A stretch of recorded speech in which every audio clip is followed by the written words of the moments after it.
এই দেশই হচ্ছে বিএনপির প্রথম ঠিকানা, এই দেশই হচ্ছে বিএনপির শেষ ঠিকানা। আমরা আগেই বলেছি, সব সময় বলছি, আজকেও বলছি, বিএনপির রাজনীতি হচ্ছে মানুষের জন্য রাজনীতি। ইনশাল্লাহ আগামী 5 বছর আমরা সারা বাংলাদেশে আমাদের লক্ষ্য হচ্ছে 20,000 কিলোমিটার খাল আমরা খনন করব। আগামী জুলাই মাস থেকে শুরু করে পর্যায়ক্রমিক ভাবে আগামী 1 বছরের ভিতরে আমরা বাংলাদেশের প্রতিটি উপজেলায় 8 থেকে প্রায় 10,000 কৃষক ভাইদের কাছে আমরা এই কৃষক কার্ডের সুবিধা পৌঁছে দিতে সক্ষম হব ইনশাআল্লাহ। নারীদের শিক্ষা ব্যবস্থা তারা যাতে আরো শিক্ষার সুযোগ পায়, সেই জন্য স্নাতক পর্যন্ত বা ডিগ্রি পর্যন্ত আমরা এই বর্তমান সরকার মেয়েদের শিক্ষা ব্যবস্থা ফ্রি করার ঘোষণা দিয়েছে। এবং শুধু তাই নয়, একই সাথে আমরা যারা ভালো রেজাল্ট করবে তাদেরকে আমরা উপবৃত্তিও দিব, সেই ব্যবস্থাও আমরা রেখেছি এই বাজেটের মধ্যে। এই কাজগুলো করার উদ্দেশ্য এবং কাজগুলো করার লক্ষ্য একটি কি সেই লক্ষ্য?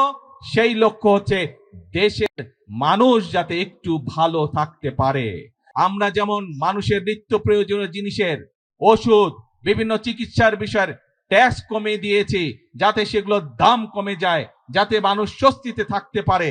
আমরা ট্যাক্স বাড়িয়েছি কিসে? আমরা ট্যাক্স বাড়িয়েছি মদের উপরে। আমরা ট্যাক্স বাড়িয়েছি কিসে? আমরা ট্যাক্স বাড়িয়েছি সিগারেটের উপরে, যা মানুষের জন্য ক্ষতিকারক। কিন্তু যেই বাজেটে ট্যাক্স কমানো হয় সেই বাজেটও বিরোধী দল মানে না। যেই বাজেটে মদের দাম বাড়ানো হয়, যেই বাজেটে সিগারেটের দাম বাড়ানো হয়, সেই বাজেটও বিরোধী দলের পছন্দ নয়।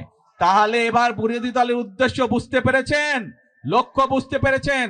তাদের লক্ষ্য বা উদ্দেশ্য দেশের মানুষের পাশে দাঁড়ানো নয়, তাদের উদ্দেশ্য একটাই, তাদের লক্ষ্য একটাই, সেটা হচ্ছে দেশের মধ্যে একটি অস্থিতিশীলতা, অশান্তি তৈরি করা, মানুষকে বিভ্রান্ত করা।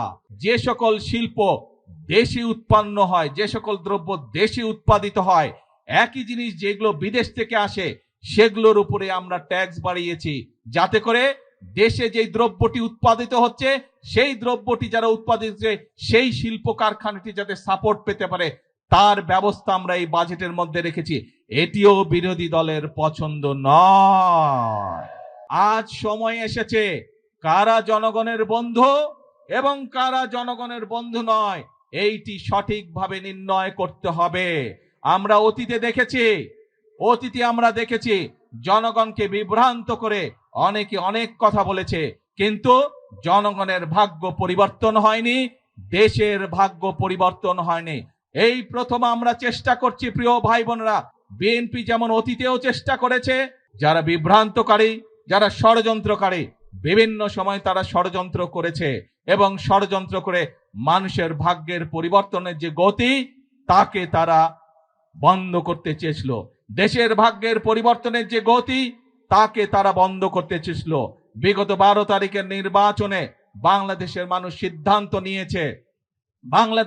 সিদ্ধান্ত নিয়েছে দেশের জন্য যারা কাজ করে তাদেরকেই বাংলাদেশের মানুষ দায়িত্ব দিয়েছে।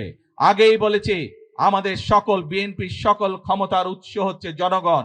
কাজেই জনগণের শক্তি হচ্ছে আমাদের শক্তি, জনগণের সমর্থন হচ্ছে আমাদের সবচেয়ে বড় সমর্থন, জনগণের শক্তি হচ্ছে আমাদের সবচেয়ে বড় শক্তি। আমাদের সাথে জনগণের সমর্থন আছে বলেই যতক্ষণ এই ধরে প্রাণ থাকবে আমরা ততক্ষণ পর্যন্ত এই দেশ এবং এই দেশের মানুষের জন্যই কাজ করে যাব।